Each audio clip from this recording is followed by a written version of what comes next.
mentioned I was one of the co-founders of the foundation, so there's 4 of us.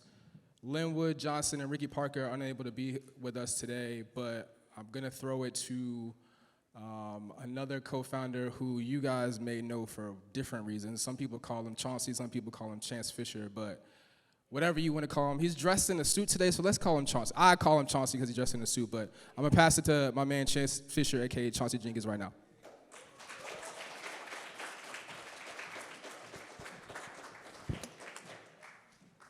Hey, what's good, y'all? How y'all doing? He made a joke about me in the suit. Tight. I wanted to look like Brian Gumble today, so like let's see what we got going on. So first up, welcome. Thank you all for coming out tonight. This is our first event for the Virginia Hip Hop Foundation, so make some noise.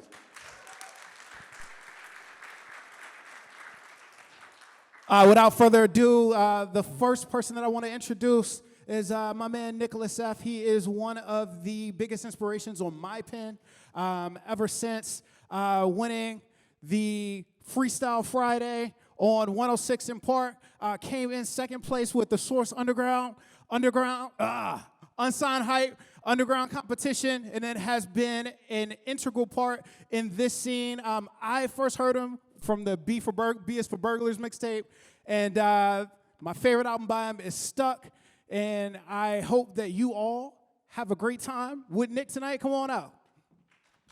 Make some noise for Nicholas F.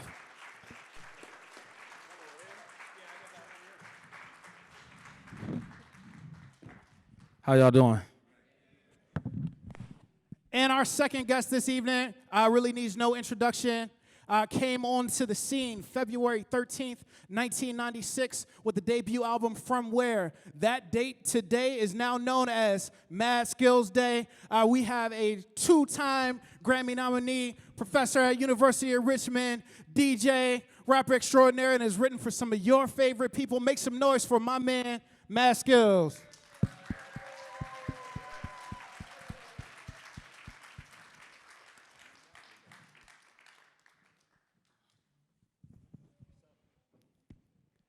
What's up? How y'all feeling tonight? Check. What's up, y'all? How y'all feeling?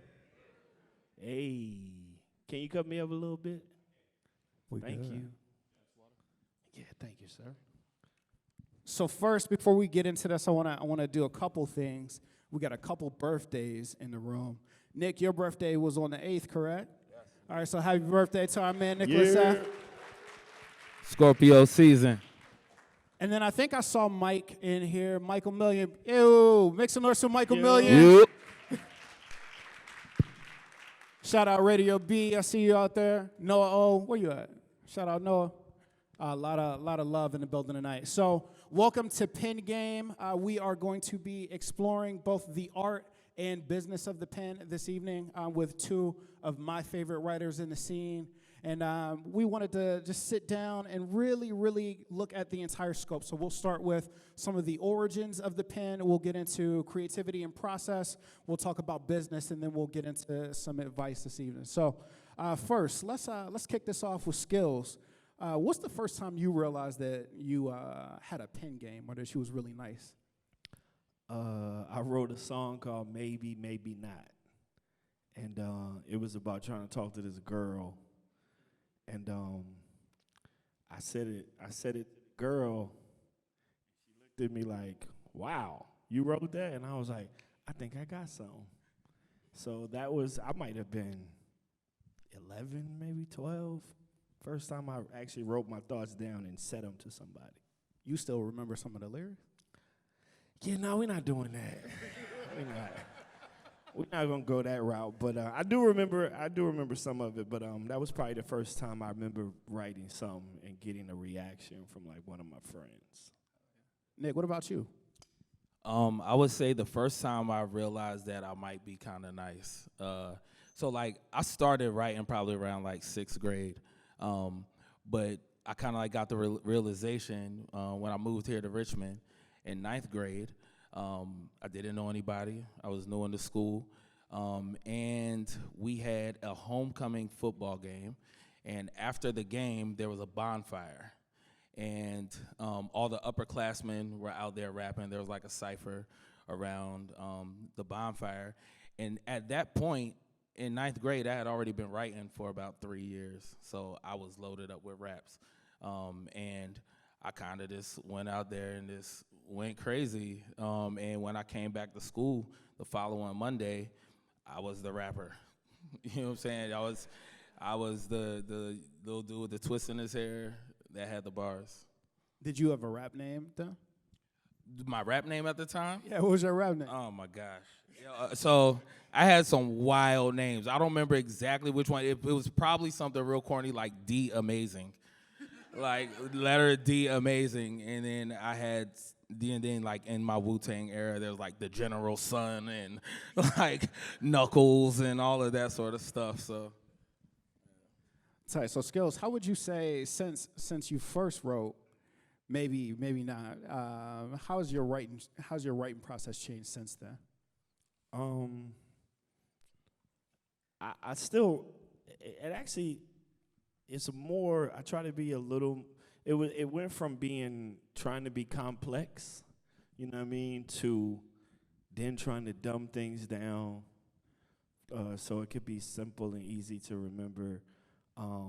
But it was a difference. Once I learned the difference between writing raps and writing songs, that changed my process of how, what you say to people, how you say it, and what your message is, like what you want to convey.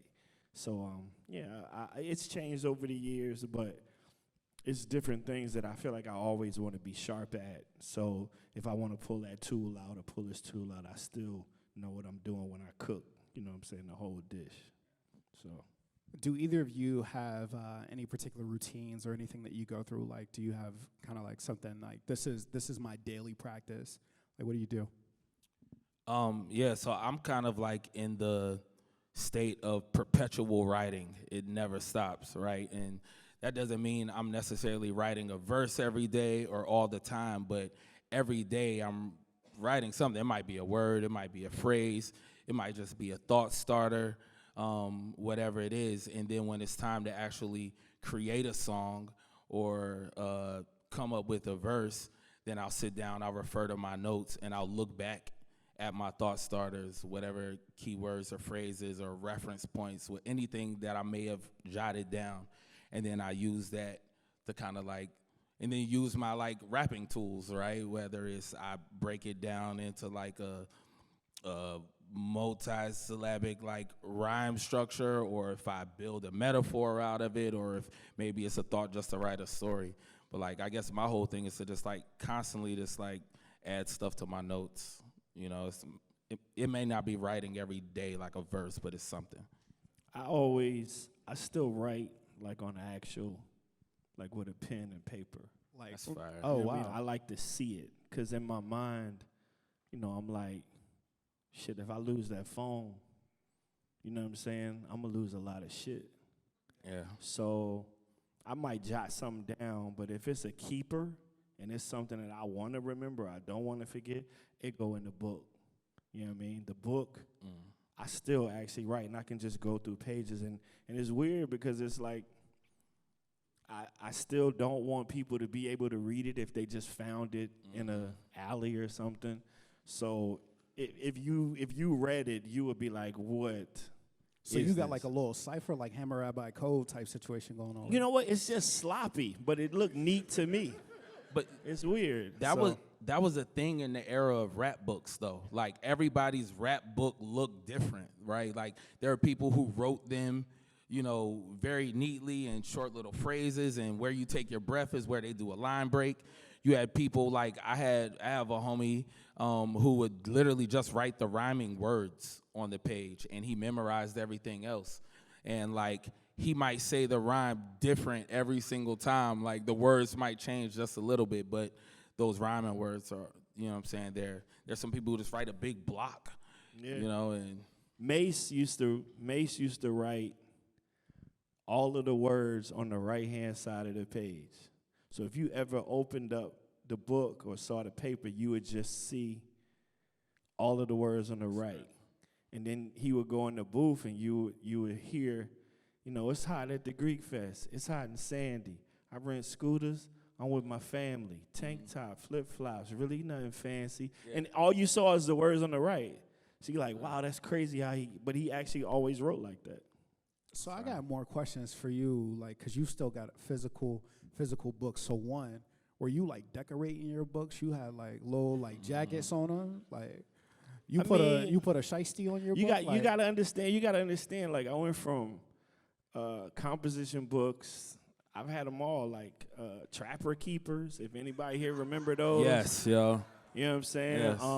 Yes. The ring notebooks that you just get out the store, $5 for $4 or whatever, and then they started getting fancy. You can get like the books. They're like, oh, it's a journal. Oh, it's a diary or whatever. So, you know what I mean? Like I've had all kinds, and I still have them all. You know what I mean? I can go back and look at, the first wrap up or whatever. I like to just be able to just look at the old, and then you see a whole bunch of words that's just written out. I'm like, that word didn't work, so it's just scratched out. So what's your editing process like with that, right? Like let's say you want to like change a verse or anything like that. Like, do you rip a page out? Like, are you everything's staying on that page. I might cross the word out, then put that little word over top of it that goes there. Nice. You know what I mean? Or sometimes, if say I don't have no room and I had to cross the word out, but the word that I want to put there is too long or has too many letters, I'll just put like the first letter. So you might read it and be like, okay, why is it a V right here? And then, you know what I mean? And then it'll just go down. So I want to keep everything on the page. You know what I'm saying? I don't want to have to, this, and go back, I want everything in front of me. You know what I mean? Because sometimes I would just hold it up and just say it. You know what I mean? Like, that's when we were still cutting vocals at the studio. You got to turn it on. Yeah. The microphone's here. Like, you reading it. But here's the thing. And even when you're reading it, and it's fresh off your mind, you just wrote it, say, a couple hours ago, whatever. Even if you're reading it, you don't want it to ever sound like you're reading it. So then we would cut it and then record it, and then you listen to it, and then you get a little more acclimated. Yo, I'm going to go back in on that joint. Absolutely. Spit it. You know what I mean? So, yeah. Yeah, I'll like reference everything just so that I could commit it to memory. And when I do my actual take that's going to live on an album or somebody else's song, I'm going to spit it from memory because this is going to sound better. So this has nothing to do with writing, but everything to do with like recording right now. So we talking about spitting from memory. How y'all feel about punching in? Are you punching in a verse? Or are you rapping straight through your verse? And like, what's your philosophy behind that? Listen, I'm Rocky in there. I'm punching. You know what I mean? Because at the end of the day, it's like I know a lot of people that they're like, I want to do it from the top. I'm like, all right, cool, cut it. And then mess up in the 8th bar. Like, I want to do it again. Mess up. I'm like, bro, like, we're going to be here all day. Like, that first part is good. Like, just come in. Rap along with yourself. Come in. So I'll punch vocals all day. Yeah, so I don't have any, like, feelings towards punching or not punching. I guess my sort of thing is I'll find myself punching if I'm in a studio session with somebody else. But a lot of the times, if I'm recording myself, which is most of the time, I'm going to try and spit it straight through, and I might spit that same verse for hours until I like it. I'll be in there sweating. I'll take water breaks. I'll take smoke breaks. I'll take bathroom breaks, and I will record the verse till it sounds the way that I want it to sound. But then sometimes when I'm working with time constraints, I'll go ahead and punch it in. And for those of you who don't know, punching is like when you're recording and you already got one part that's good, but you didn't get the whole thing. So you kind of just go along with that and then come in with the rest of it and then try to record it out. And then also punching in is a stylistic choice as well. You know what I mean? So for like how you want it to sound, if you want it to sound like your vocals are kind of like layering on top of each other, coming in and out. So I want to shift gears a little bit. Nick, you were talking about kind of like writing a couple drafts down, coming back to it and moving. And I find that like in the writing process, there's a lot of emotions that we're kind of coping with, right? And we're gonna get into like the writer's block piece in a second. But when you are like penning your drafts or when you're coming up with these first couple thoughts, are there any particular emotions that are driving you, and are there any fears particularly that kind of guides your pen? I know, Skillz, you just posted a video the other day about doing it scared. Like, is that the same thing when you're like first coming out approaching a bar or a poem? Sometimes, you know what I mean? Like, sometimes you might say something or you might get into a pattern or a flow or even a bar that people might not know you for, or they might hear it and be like, yo, that's crazy. He said that, or he went that way, or you know what I mean? I'm the type of person, like, whatever I'm writing, it's got to work for the song or the poem or the piece, you know what I mean? And when I'm in the studio, even with others or by myself, my ideology is always the best idea wins. Like, I don't care who came up with it, the best idea wins. If that's the best part that we got, and everybody in here rocking off that part, and that shit sound wavy and it sound like it just worked, it don't matter who came up with it. Like, let's just put it on the song. Yeah.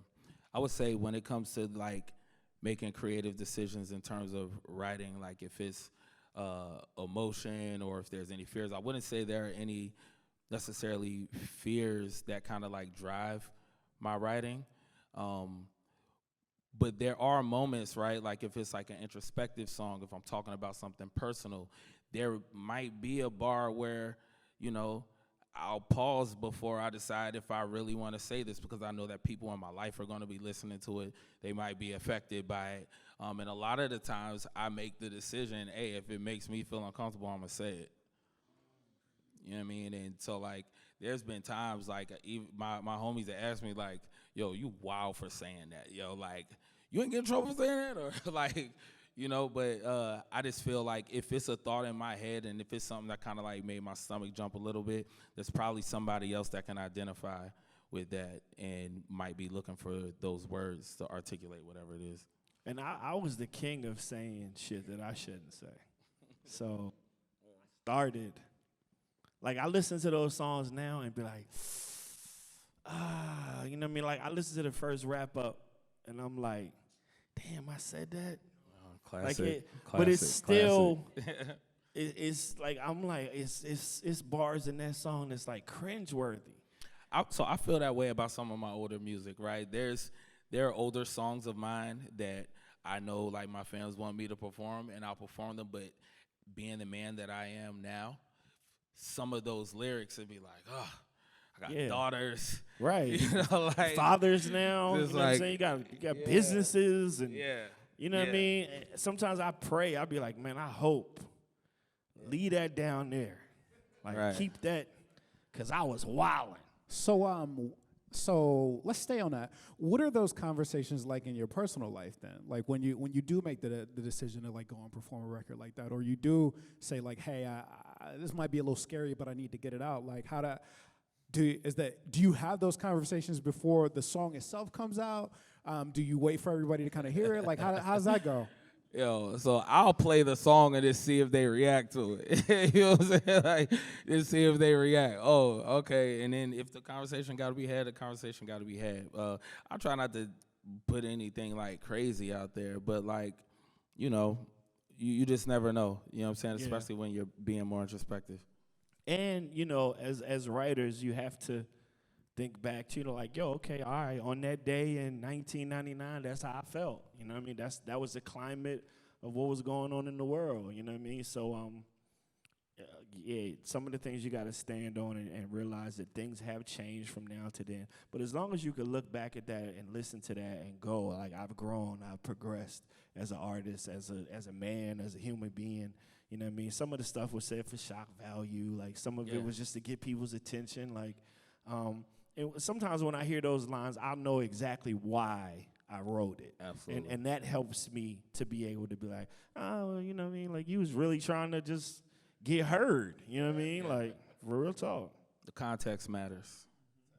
So keeping with this, the emotion piece and kind of what's driving you on the other side of this, right? Like, one, I'm gonna put this to both of you. Do you believe in writer's block? Is that a thing? If so, like, what do you do to cope with it? If not, why? And I've talked to a lot of different people. Some people, like, denounce it completely, and they're just like, "Oh no, you lazy," right? And I just kind of want to know where y'all sit with that. So I think writer's block is a real thing, but what it really is kind of like lack of inspiration, right? It's kind of how I look at it. So, like, my whole thing is when I reach those blocks where I don't like anything that I'm coming up with. A lot of the times to get myself through it, I set timers for myself. I'll say like, yo, 30 minutes, write this verse, and just don't overthink anything, right? Just write your first thoughts, get them down, and generally, when once that like creative muscle gets started, things just kind of like open up. You kind of like catch like a piece of yarn. Like it may take you 12 bars to get to a point where you got this piece of yarn and you pull it, and then everything just starts coming, and then you can just chop that first 12 bars and just start from where your inspiration started. So I just like right through it, but it is real. Yeah, I always felt like I gotta like it first. You know what I'm saying? So for me, when people talk about music and they categorize it and oh, this is rock and this is hip hop and this is pop, this is country. It's two kinds of music. It's good music and it's bad music. Like everybody got bad songs in them. You just got to get them out the way to get to the good ones. Yeah. So even if I write something that I know is bad and it ain't up to par for how I feel or how I want to express myself, I'll put that over there and maybe come back to it or maybe try something else.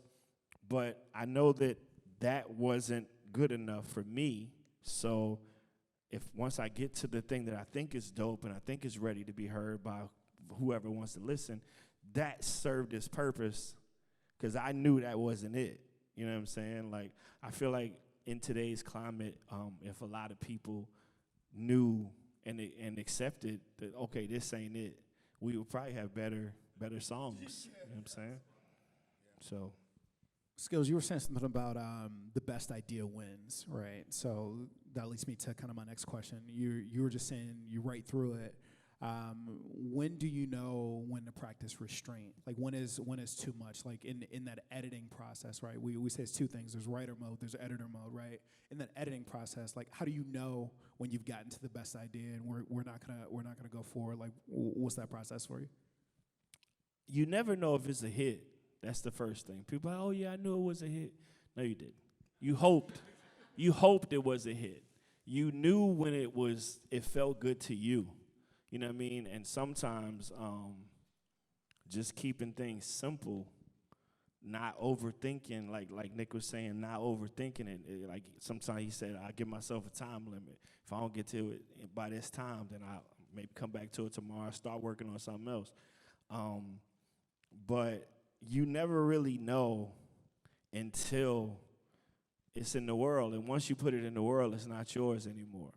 That's another thing about songs. And bars in general. Once you put it to the world, it's not yours anymore. But you got to be in love with it from that point. Because whatever happens after that, you can't control. If somebody says, I love this, it changed my life, this is dope, all right, cool, I'm glad you got some inspiration from it. Somebody says, yo, this is trash, you better than this, like, I ain't vibing with this, that's cool too. But at that point, it ain't mine no more. When it's on my phone and in my studio, on my laptop, I'm playing it back, it's mine. Once you hit that button and send it to the world, it's up for all kinds of scrutiny or praise. But if you live by the cheers and you'll die by the booze. So don't let that be the reason that you feel like your art it didn't hit the same. Like, it's people that be like, man, I hate that joint. I'm like, I love it. And I still love it to this day. Or else I would have never put it out. You know what I mean? Once you put it out, you better love it, because what you don't want to happen is for it to blow up, and then you don't love it. You don't love it. And they like, yeah, do that joint. And you like, man, I got 10 other songs that are better than that. Like, nah, but we love that joint. Yeah. And you up there like, man, I got to do this shit. You know what I'm saying? Like, you better love it before you put it out. Yeah, I would say for me, I am guilty of over-editing and rewriting and re-recording. And, like, so... And I am an overthinker, right? Like, but it's really because I care that much. You know what I'm saying? Like, I really do care. And so, like, for me, it'd be like, when I feel good about it in my, you know what I'm saying, internally, is generally when I know it's like time. Or a lot of times, like, I'll have to just play it for somebody else and just give them the, like, yo, am I overthinking it? You know what I'm saying? Like share my thoughts or whatever. And you know, yeah, people have to stop me from over editing. I can't lie to you. But my goal these days, especially this year, has been to like think less and just go with it. Go with my vibe, go with my first thought, go with my gut and pull the trigger, and not be trigger shy. So for both y'all, it's a feel. Like you gotta feel it. For sure. Yeah, you gotta like it first. All right. So switching lanes a little bit. Both of you have written for icons, right? Outside of yourself. And my big question here is, how do you approach writing for someone else? Like, is there a certain mentality that you have to have? And then I guess my next question is, do you find it easier or harder to write for other people? All right, I'll go first on this because he has way more experience than me at this. I have done some writing, and I would say for me, it's pretty easy to write for somebody that you are familiar with their music and their brand. So like for me, it's just like I'm just gonna try and put myself into that person's shoes and expand upon ideas that I already heard them explore in their music, you know, and just like how can I add my flair to it? And in terms of did you ask if it's easier or not? You think it's easier or harder? I'll say, and this might sound kind of wild, but I almost care less when I'm writing for somebody else than when I'm writing for myself. When I'm writing for myself, I'm very particular about each word, but when it's with somebody else, you know, they can edit it. They can take it and edit it, right? Like that's a lot of times how it happens. You write something, and then people will add it. They'll add their flavor to it, sprinkle, you know what I'm saying, their seasonings into the pot, you know, so. Me, myself, I care, you know what I mean, to a degree where it means my name is still on it, you know what I'm saying? And even if my name ain't on it, I know that they know that I'm bringing my best ideas to them. So I never get discouraged by the no's, or I never get discouraged by, maybe we can go another direction, or, you know, I was thinking this, like, I never be like, oh man, they don't like my stuff. You know what I mean? Like, I never think like that. I've been so used to hearing no's for the past 30 years. A no is normal. That's regular. You know what I'm saying? So when I write for people, I try to embody. The first thing is usually just, all right, if I was them, then what would I say? And I also look at them and I go, okay, what hasn't been said? What do people want to know? You know what I mean? Like, I remember working with Dr. Dre, and there was like 3 other writers in the room, and they were all, and this might have been 2015, 2016, and they were all still talking about like the Chronic and shit. And I was like, he don't want to talk about that. Mm-hmm. And they were so enamored with how much money he had and how rich he was. Every bar was, yo, got this and the yacht. And I was like, yo, he don't want to talk about none of that shit. So I remember saying like, yo, I was like, yo, this man's a billionaire. He walk into the closet every morning. He puts on his exact same clothes every day. Every day he put on some black pants, a black shirt, and some white sneakers. So I was like, he don't even care about fashion at this point. You know what I'm saying? So I remember, I was like, yo, he probably see shit. He probably see the things that we see, but he see them differently. And I remember writing a song for him called Seeing Differently. And he was like, yo, I love that shit, yo. And I was like, you rock with it? He was like, hell yeah. Hell yeah. He's like, hey, go in there and cut that. And I was like, all right, I cut it. Of course, the record never came out because the records never come out. But he liked the song, you know what I mean? And I remember saying to myself, like, sometimes you just got to dig a little deeper. It can't be what everybody else is going to do, you know what I mean? You guys just got to cut the corner. And I wanted to build on something that you were saying, where you were saying, like, you never get in your feelings, right, when you hear no's or certain sort of feedback or criticism. Like, in my opinion, music creation should be like an egoless sort of thing, especially when you're collaborating with people. Me personally, I don't get my feelings involved, like, except like the inspiration to write something that might be on my feelings, but like in terms of like getting emotionally connected to a song or a verse or anything, during the creation process, I'm not emotionally connected to it. My emotional connection comes with the song once it's out. Once it's out, then I like love it, I care about it, and so on and so forth. Or I could be affected by an opinion or whatever, you know what I'm saying? But like during the actual creative process, it's just like no ego, I'm asking for honest opinions. Do you like it? Do you not? Is this line corny? Is it not? I don't have no chip on my shoulder or no ego when it comes to that part. All right, I'm gonna ask y'all a follow-up question on this. Now, you can or cannot answer. You can say no comment. Now, have you ever written something for someone and you hated the way they performed it after you got it to them? In terms of what I've written and who I've written for, no, I wasn't mad at how he performed it. It went off very well. So yeah. Yeah. It's been a couple times I'm like, man, I gave you some dope shit, and you ain't even say it like it was dope. You know what I mean? Like, and I remember one time I asked the artist, I was like, do you believe it? Like, do you believe That's it? a real question. Because here's the thing, like, this is what I always said, like, back, like take music in general, like, back when we used to actually go buy music.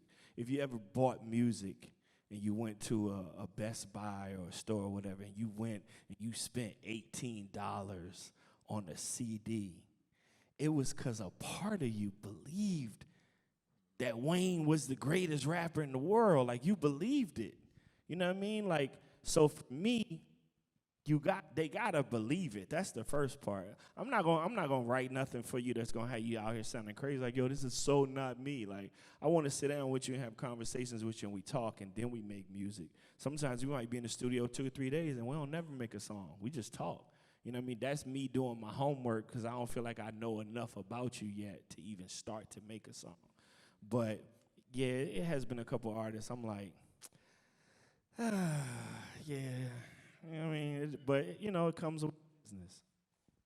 All right, so I want to bring this back to the city. This is Virginia Hip Hop Foundation that we're here.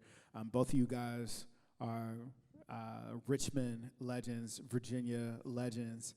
How do you feel like place affects your writing, and particularly how does Virginia contribute to your pen and to your sound?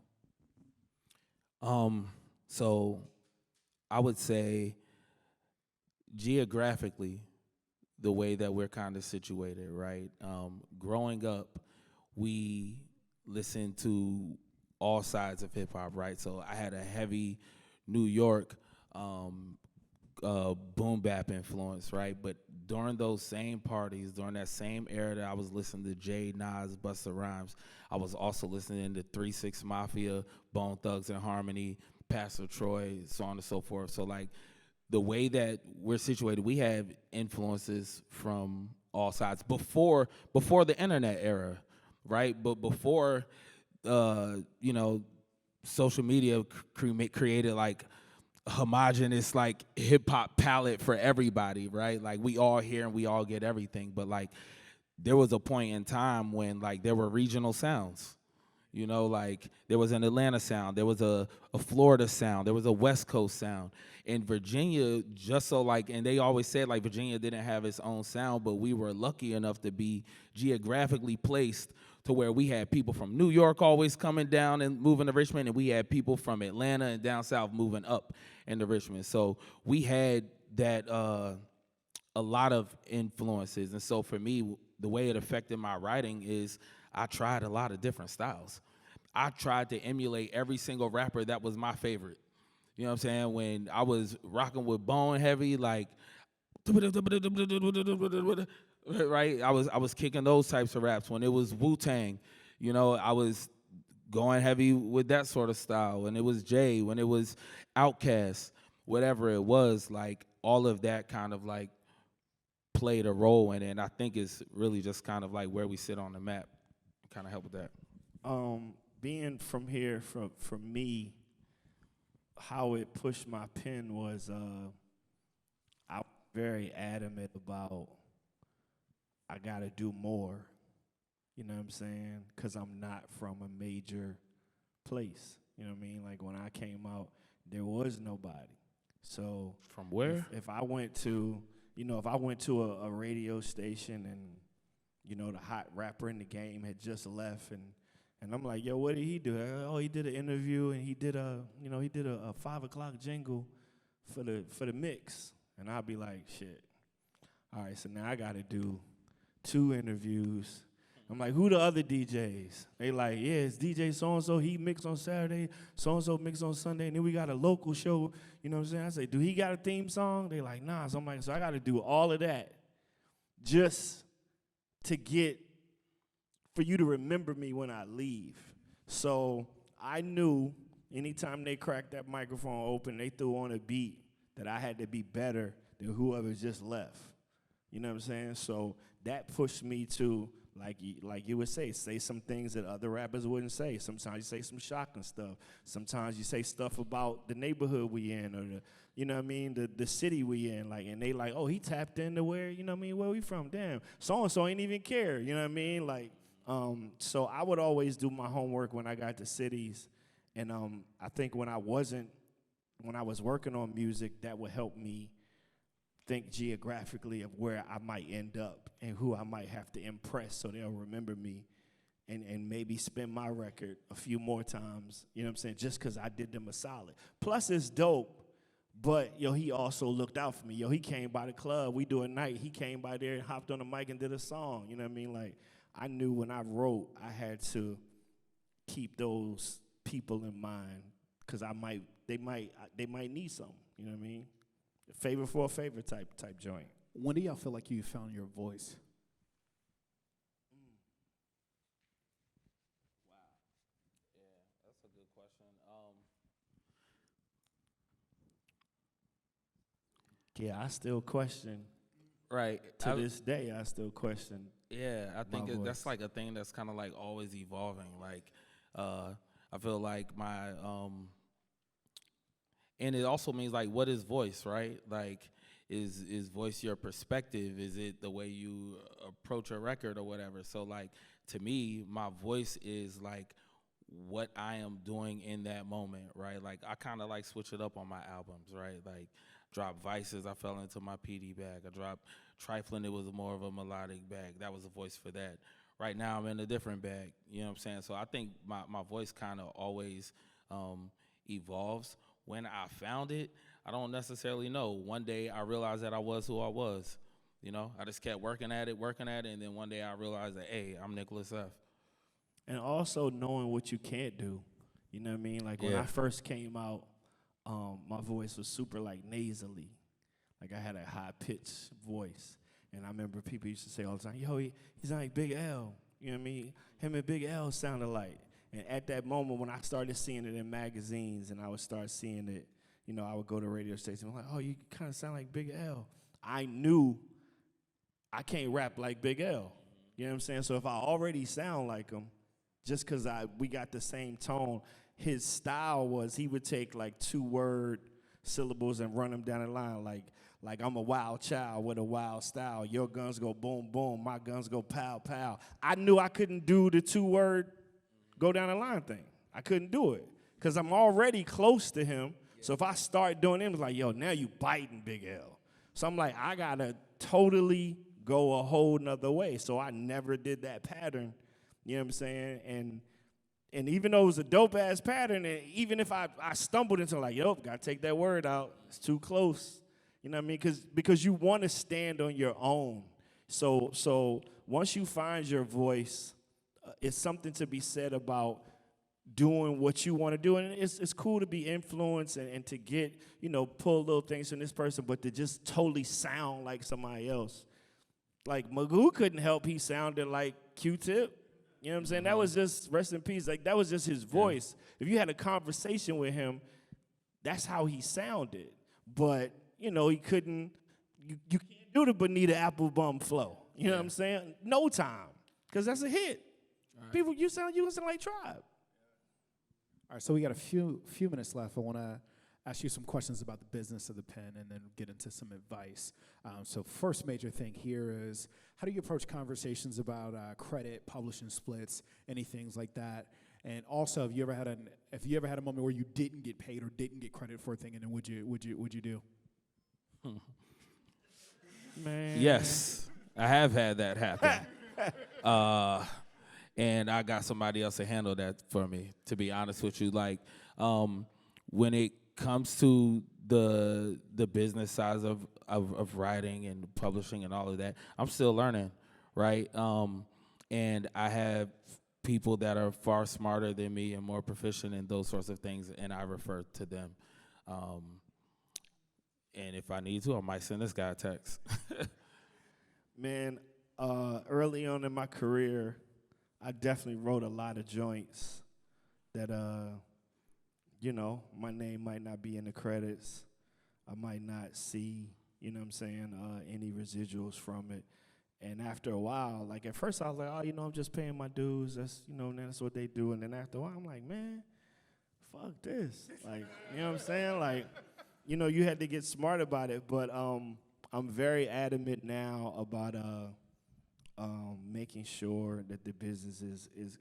I've been fortunate enough to where now it don't even come up because they ain't gonna try me like they would have tried me in 1994, 95, or whatever. But I'm also the type of artist where I tell people a lot, like if you in here and we in here working on the song or whatever it is, like everybody splitting it equally. You know what I'm saying? Like, we just going to split it down the middle. It's never going to be a situation where I'm in here arguing, going, yo, well, I came up with this, and you said, like, bro, come on, bro. Like, at this point, we arguing over money we ain't even made yet. Yeah. We don't know whether this song is going to stay on a hard drive, and it just stifles the creativity. Yeah. So if you in the room when it was created, we splitting it. I don't care if you say, yo, you should say the instead of the. All right, cool, you getting yours. You know what I mean? If this turns into something. Because once you start talking, Quincy Jones said, once y'all start talking about money, God lead the room. And ain't nothing, we gonna sit in here and argue over 100% of zero? Like, what's the point? Like, I had one friend, he wrote a song, and he wrote it was My Boo. And I think Cisco and Maya had recorded it first. Don't give me the line, I don't know. But he was like, yeah, so they want the song. And he like, man, I'm gonna do this with Alicia and Usher. And then Alicia was like, well, we want some publishing. And the dude was like, she ain't write nothing. He like, listen, you want 100% of Usher and Maya? Or you want of Cisco and Maya, or you want 80% of Usher and Alicia? Like, you can sit there and argue about it all day, but what's going to happen is you're going to keep arguing, and the song going to be on your computer and ain't going to do nothing. You know what I mean? Some artists are so big, as soon as they cut a record, they getting a piece of the publishing, period. It just is what it is. But you have to also learn how to maneuver and say, yeah, I can stand firm on this or not give them anything, and I ain't going to get anything. That's why when I write songs, I don't write the whole song. I write the first verse and the hook. The rest of that shit, you write it. You like the way this go? Finish it. Oh, you do the bridge. That way I don't feel like you didn't do anything. You know what I mean? But if I write the whole thing and Beyonce call and say, I want 10%, she got it. Because what was it doing before she called? Nothing. All right, so next question after that. What are some key steps that you give people to protecting themselves on the business side, or just any things that they should do, whether that's like registration or anything like that? Keep it simple. Surround yourself with the right people. Yeah. Find like, people.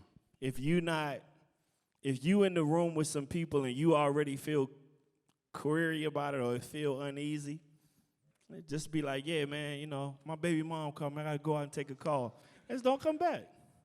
Because that's a waste of your time. But if you in a room with your friends and you in a room with people you respect and they respect you and y'all make something special, y'all probably ain't gonna argue about no money.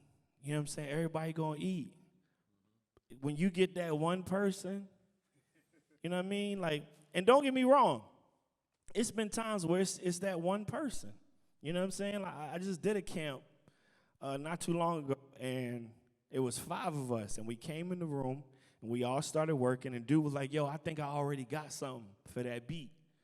So he starts recording to the beat, and he was one of them singers where he didn't really feel confident in his own voice. So they over there recording the beat, and I'm just sitting there, scrolling on my phone. 30 minutes go by. This shit over at like 7 o'clock. 30 minutes go by. I said, yo, man, airdrop me like some beats. Dude airdrop me like 3 beats. I go in the hallway, start writing. I come back, they still working on the song. I got 3 songs written. Later on in the day, they go, yeah, we splitting everything. I'm like, the 3 songs in the hallway, we split those too? Oh, yeah, nah. You did walk out and do those on your own. I'm like, sometimes you got to remind people, like, yeah, we can split we made it here. But y'all weren't with me in the hallway. The same way when you said, I think I got something, and you pulled up something that was already on your phone. Whenever you did that, I wasn't with you. So why would I, you know what I mean? So sometimes you just got to tap people and say, you weren't with me. You weren't here. You weren't with me shooting in the gym. You know what I mean? And just do it that way, too. All right, I got one last question for y'all, and then we going to wrap. What's the best piece of advice that someone gave you about writing, and what piece of advice would you share with a young writer today? I would say write a lot and write often. I wouldn't even necessarily, all right, so writing can be considered a talent, right? But really, it is a skill. It is something that you can develop and that you can train yourself to be able to do. What makes you unique is kind of like what you do with your writing, what you talk about, your perspective, your outlook. But the actual mastering, like some of the technicals of what goes into a good rap verse, the technicals of constructing a good punchline or constructing a metaphor, that's all something that you can be trained and taught. And it's just a matter of how much time you decide to put into that to master that craft. So I would say, hey, if you want to write, read, right? You can't write well if you can't read well. So read and then write. Just write. Like you gotta love it. I would tell people, if we talk about songs, then melody is king. The melody is the most important part. If you come up with a dope melody, make sure that the words are a slave to the melody, because you want a 3-year-old to be able to remember your song, even if they don't know how to talk yet. You know what I'm saying? The melodies are the things that you gonna remember for years. It ain't gonna be the words. Like, I know a lot of melodies and don't know the words to you know the what I mean? songs. Like, absolutely. I always tell people, like, you know, like I said, like back in the day when we used to actually go to the record store and we would actually go to buy an album or buy a song. If I walk into the place and the guy say, yeah, I'm like, yeah, I want to buy this song, man. I don't remember the name of it though. And he go, how'd it go? And I go, oh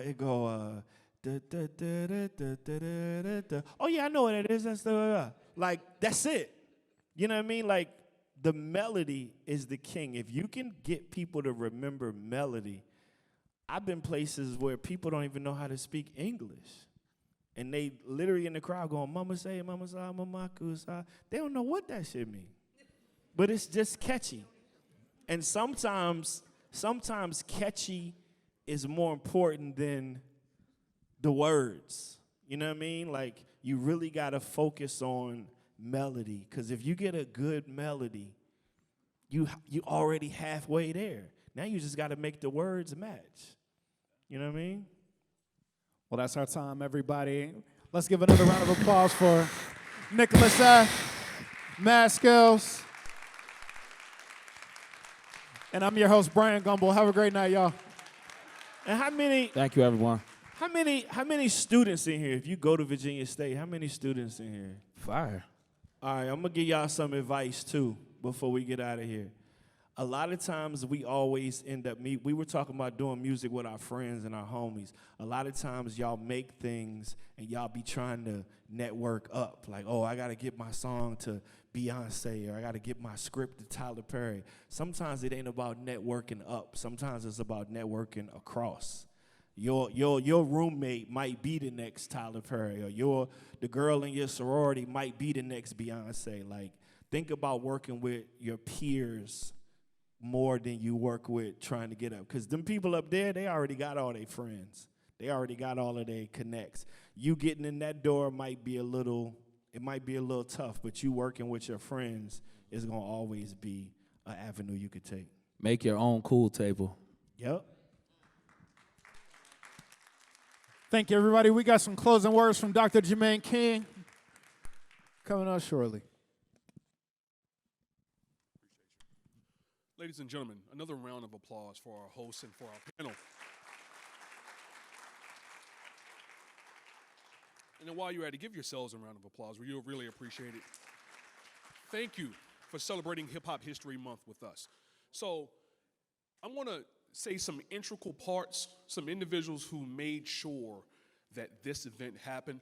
I want you to hold your applause until I finish, and when I'm done, literally blow the roof off this mug, okay? First, I'd like to thank and recognize the Office of the Provost. Man, y'all in my class, you'd have a 0, right? No. Okay. The College of Humanities and Social Sciences. Listen, the most lit dean, I asked the most lit dean if she wanted, she was like, I'm good. But yes, the most lit college and the most lit dean for sure.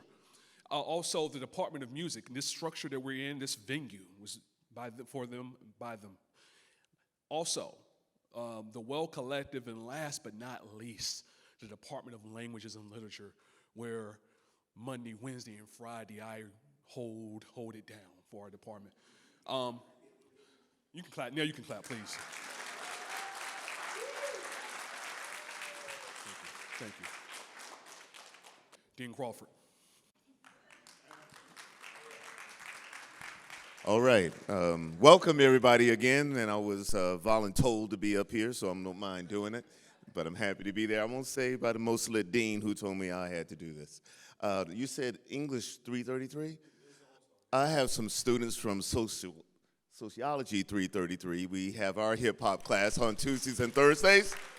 So there we are. But again, we could not have done this without the foundation, the great words that you all have there. And I want to say also to our students, when you're doing that, you heard them say, we need some producers, right? We need some camera people. We need some creative people. We need some business people. So even though you can't spit out those verses, you can help those verses be heard and be seen. And so this is where we do it at Virginia State University, where greater happens here. So thank you all for being here.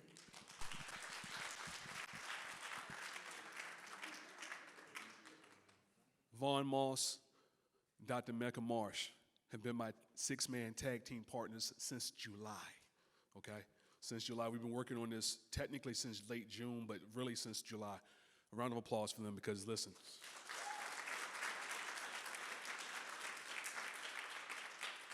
if you know me for real, like if you know me personally, you know that eventually I will go into spaz mode if something didn't make sense. Thank God for them because they made it make sense. Ladies and gentlemen, this is Hip Hop History Month. This is Virginia State University, where greater happens here, and now hip hop happens here. We humbly and graciously thank you. God bless you. Good night.